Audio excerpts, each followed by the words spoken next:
हम हाय शिव के शिष्या तो हूँ बन के देख। हम हाय शिव के शिष्या तो हूँ बन के देख। शिव के चार चाकराही वाहिनी आगे।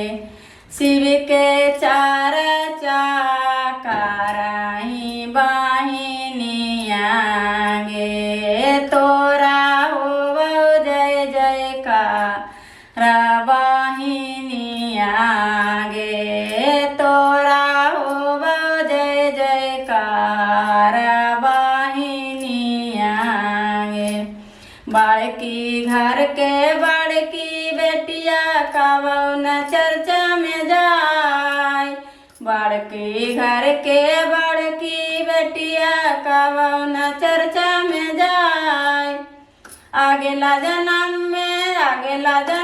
में कुकुर बन के लात जूता खाए माँ वाहिनी आगे।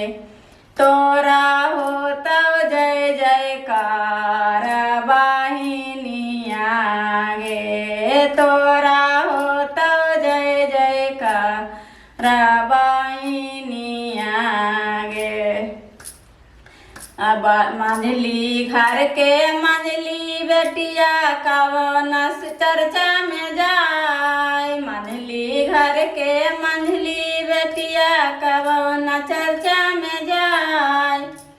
अगला जन्म में बिल्ली बन के अगला जन्म में बिल्ली बन के घर घर झाड़ू खाए मोर वाहिनी आगे। तोरा हो जय जयकार वाहिनी आगे। तोरा हो जय जयकार वाहिनी आगे।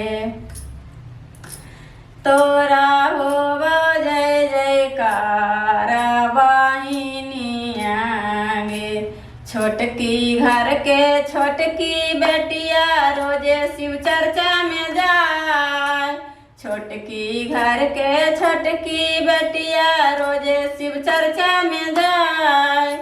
अगला जन्म में लक्ष्मी बन के अगला जन्म में लक्ष्मी बन के घर घर पूजा होय मोर वाहिनी आगे। तोरा हो जय जयकार वाहिनी आगे। तोरा हो जय जयकार वाहिनी आगे। पागल कहेला ना रे लोगवा पागल कहेला ना कि हम तो शिव के बानी दीवानी रे लोगवा पागल कहेला ना। कि हम तो शिव के बानी दीवानी रे लोगवा पागल कहेला ना।